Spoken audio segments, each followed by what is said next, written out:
Welcome again, Charles, Karin, and I want to discuss something with you for the next few minutes that I hear very, very few Christians talk about, and that is Christianity's unpayable debt to the Jews. Now you stay with me, and it's important that you listen to this. I made my first of 10 trips to Israel in 1964. That was before the 6 Days War, when the old city of Jerusalem was still under Muslim control. One of the places I went during that trip was to Hebron, south of Jerusalem, to that historic site, Cave of Machpelah, where Abraham and his wife, Isaac, Rebekah, Rachel, others are buried. Awesome place. The building around it was built by Herod the Great during the time of Christ. At any rate, while we were there, I looked down at we would call it a tombstone, but it's the cenotaph dedicated to Abraham. Very moving moment, believe me. The building, of course, now is a Muslim mosque. But down at the bottom of the tombstone were these strange-looking little gray bars. And I asked the guide, I pointed to them, I said, tell me, what are those? And he hesitated, like he didn't want to answer, and then dropped his head and he said, that is soap. Those are bars of soap made from the fat of Jews killed in Nazi Germany. Well, you can't imagine how I felt. I grew up in the days of Adolf Hitler. I remember hearing his voice on the radio here in America, and I knew the man was a monster. But what I was looking at there at the Cave of Abraham burial site were bars of soap made from the bodies of Jewish people. Now that is so insanely monstrous, we can't even relate to something like that, but there it was. At any rate, I never forgot that. I couldn't get it out of my mind. And what I want to speak to you now has nothing to do with Adolf Hitler, but it does have to do with us as Christians and Christianity's unpayable debt to the Jews. And I hope you'll stay with me for just a few minutes. That day that I visited the Cave of Machpelah and the tomb of Abraham, I came away a changed man. And it wasn't a change that had come happily, because like most Christians, I was unaware of the depth of violence and hatred that Jews have suffered at so-called Christian hands. Now, Adolf Hitler was not a Christian. But over the history of Christianity, the history of violence against Jews has been horrendous.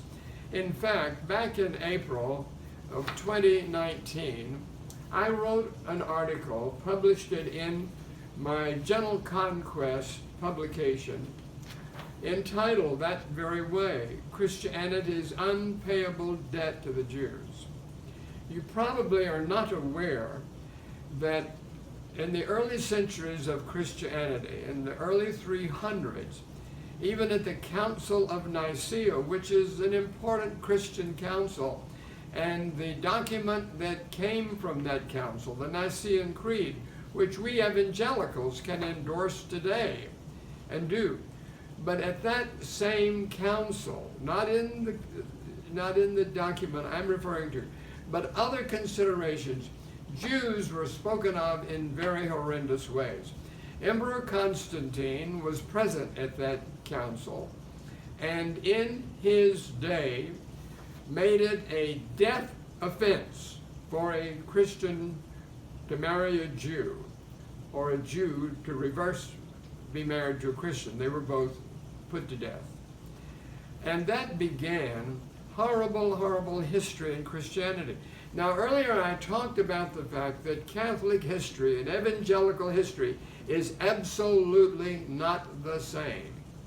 As evangelicals, we have never relied on the sword or armies or torture chambers to make people obedient to the, quote, church. We've never done that. That's not our nature. That's not our disposition.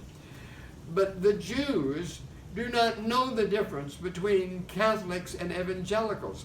They only know that the history of Christianity has been one of a monstrosity of persecution against them. I want us to realize something. The Apostle Paul made this statement, and it's a wonderful statement. So all Israel shall be saved, for there shall come out of Zion the deliverer, and turn away ungodliness from Jacob. Thank God for that. Christians have fought over it for millenniums now as to what Paul meant. But I want to talk very pointedly to the fact that the Christian church has an unpayable debt to the Jews. And again, it's necessary to distinguish between evangelical Christianity and the Catholic Church. Very early, Emperor Theodosius established in his reign an official church, the Roman Church.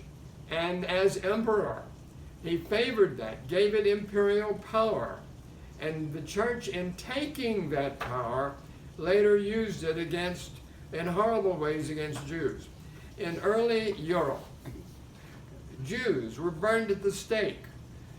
At one time, and I'm going to read a little bit of this bulletin to you about that.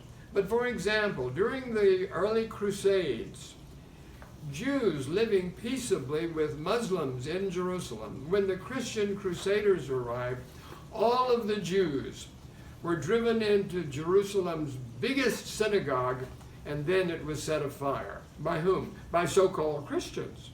It's easy to understand why Jews today have such a suspicion of Christians, and not knowing that evangelicals were not really part of it. But I want to give you this. In the year 380, the Bishop of Milan directed the burning of a synagogue and called it an act well-pleasing to God. Monstrous. 395, Christianity became the state religion of the Roman Empire and a greater threat to the Jews. 415, the Christian bishop Cyril of Alexandria, Egypt, expelled all Jews from that city. 612, Jews across Europe were not allowed to own land, be farmers, or enter certain trades. The next 600 years, the story was the same, but the worst came later. It was in 1099, I mentioned this already, how Christian crusaders forced all of Jerusalem's Jews into the main synagogue and set it afire. Then came 1229, when the Spanish Inquisition began with Pope Innocent IV, authorizing the use of killing and torture. This was not just Jews, but anyone who deviated from Catholic faith. Bodies were pulled apart, bones broken, nails driven into their bodies. Jews and other non-Catholics alike were burned alive at the stake. Jewish children over 6 years of age were forcibly taken from their parents and given a Catholic education. Are you aware that in 1492, the same day that Columbus sailed from Spain and discovered what we call the New World, that same day, the last boatload of exiled Jews from Spain were put in a ship and set adrift, and not one so-called Christian nation in Europe or Asia would accept them. They had nowhere to go.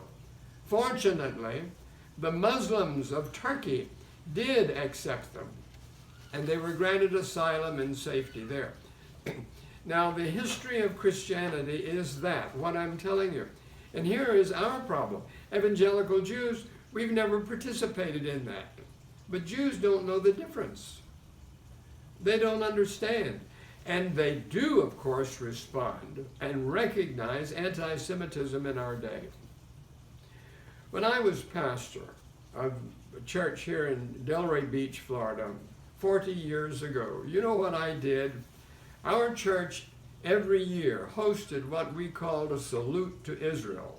I would have one of the Jewish rabbis, Rabbi Sam Silver, became a dear friend of mine, and he spoke oftentimes at those events. We had Gadi Baltiansky from the Jewish embassy to speak on another occasion. I was criticized for that, but that doesn't matter.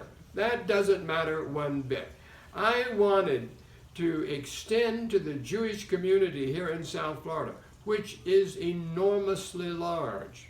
Greatest concentration of Jews, I'm told, here in South Florida, outside of the nation of Israel itself. And I think I mentioned this earlier, that 62%, for example, of the city of Boca Raton, Florida, 2 towns south of me, 62% is Jewish. And would you also believe that Boca Raton per capita is the richest city on the earth? Why is that so? Well, number one, during Jewish history in Europe, they were not allowed to be farmers. They were not allowed to own land. They were forced into the business community. They were forced into banking. And let me tell you, they succeeded marvelously in that field. That's the background of Jewish success. I salute them. I salute them. I belong to several Jewish organizations. And I want to encourage you, as a Christian, to realize that Jewish history is splattered with its own blood that came from, quote, so-called Christian hands.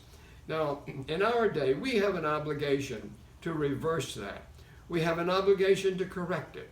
So I ask you, you have opportunity to reach out to Jews in your community, as a church, as a pastor, as just a believing Christian. Show them your love. Will you do that? Show them your love. They can't expect to accept a Christ from Christians who have been their greatest fear for 2,000 years. All right, remember that. Now also, please know this. If you are benefiting from these videos, please click on the like and subscribe button at the bottom, okay? God bless you. God be with you. Love you big. Bye.